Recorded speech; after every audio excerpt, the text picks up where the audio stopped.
stamping friends, it's Jackie with Clumpin' Stampers, and I am here to show you some tips and tricks for the cards that are in the Paisley and Posey card collection. We're going to just kind of go through them one by one, and I have just a few tips to share on each one. I'm not going to do the stamping because, hey, you know how to stamp, but I have a couple of tips for actually putting these cards together. So let's get started. Now I do want to show you, if you did get the card kit from me, you're going to have a quarter sheet or a half sheet of very vanilla, kind of at the top of your packet. And I like to just stamp all the images and cut them out before I begin. Cut them out and set them aside.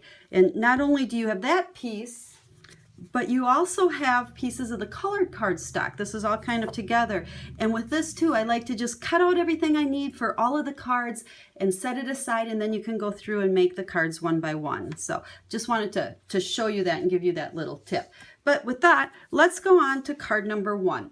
Now with this, you will see here's 3 images stamped and cut out. This Paisley has been cut out of the mint macaron cardstock. Very simple stamping, okay? We stamped this large dotted Paisley on there first and then kind of built the card around it. You'll see we layered with the Night of Navy on here, and then the strip of DSP is put on after these 2 pieces, and then just the ribbon tied in a little knot on there. Now, if you got the card kit, again, your ribbon and your DSP, the colors of it may vary, but it's all from the same package, and then we stamped a little bit in the inside. Now, the tip I want to show here, it doesn't have to do with just this card, it's a good stamping tip, but how to get your words straight. I'm kind of a fanatic about that. It drives me crazy when words are crooked. So let's make believe we're kind of at the beginning here, and I was going to put this card together, and I have my block and I have my thankful, grateful, blessed stamp. So to me, it's kind of a 2-part thing, the way I get my words straight. But the first thing I'm going to do is when I put it onto my clear block, I use my grid paper. I'm kind of a grid paper fanatic, I guess, too. I lay it on there so I know it's straight with the lines. And then when I take my block to stick it down there to put on there, I make sure my block is straight. I'll line it up with either a line below or a line on the top, because then I know it's perfectly straight, or as straight as my eyes can see, on my block.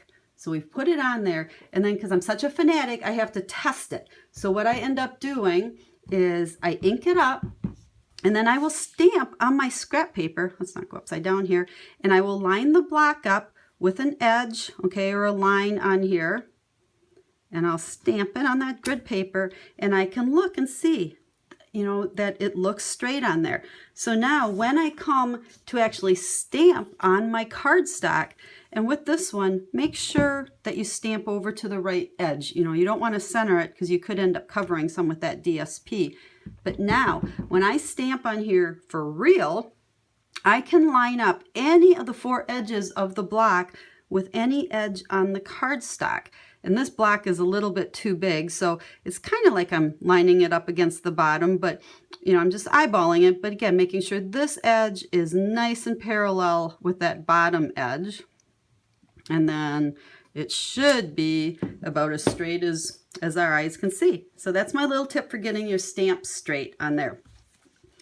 And go ahead and finish up the card. So there's card number 1. Okay, let's take a look at card number 2. I'm not going to do any stamping here. This is just random stamping on the background.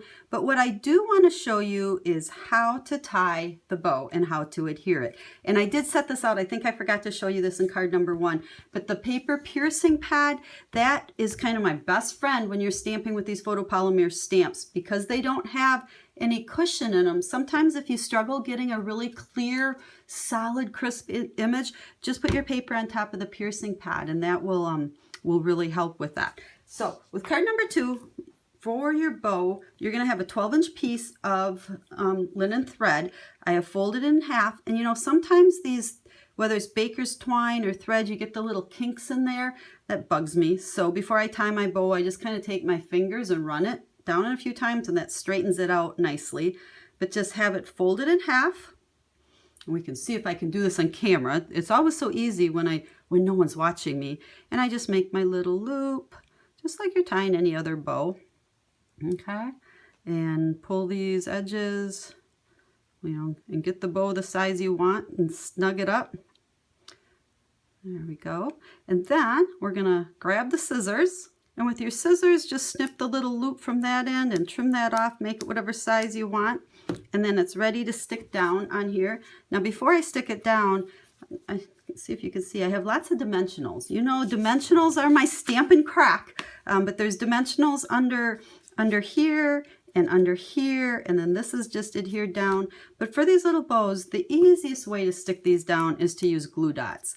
And open up your glue dots. You can see right there I have a dot. I can stick this down there, press it right on there, pick it up. Now the glue dot is on the back, and then it's ready just to adhere down, and they stay awesome. You won't have bows falling off. So I use a lot of glue dots when I'm making little bows. And I think that's all I have to show. Again, just random stamping on there. So there's card number 2. Okay, card number 3 is probably my favorite of the 4 cards. I like the simplicity and the clean look of it. You know, not a lot of stamping, couple pieces cut out, but it's just nice and crisp and clean. But I do want to show you a couple of tips for putting this one together, because as you can see, we have lots of dimensionals going again. This is up on dimensionals, this side's up on dimensionals, and then we have the strip of DSP down the middle. So I have all my pieces here. I thought I'd just show you how to put this together. We have our DSP. Yours might vary just a little bit in your kit. And then we have our 2 pieces that I did stamp already. This one's for the left side. This one's for the right side. And then 2 strips of the soft suede to give us this nice little edge. So the first thing we're going to do is, and I'm using Fast Fuse, I am going to stick the soft suede behind each one of these layers. Okay, so we're going to just get the soft suede going here. I think I put it on the right side. And we're going to stick it down so we just have a nice little edge of soft suede on that side. And then we'll take this one. And same thing. We're going to just put this so we have, okay, a nice little edge there. If it sticks out at all, because sometimes it's hard to cut things exactly, just go ahead and trim it off a little bit if you need to. But then here's our card base and our DSP. And what I did is we're just going to put some adhesive on the DSP. Now this one is going to go on the card base. So I want to just kind of eyeball. Okay, this is small enough that we're going to have a little border, top, left, and bottom.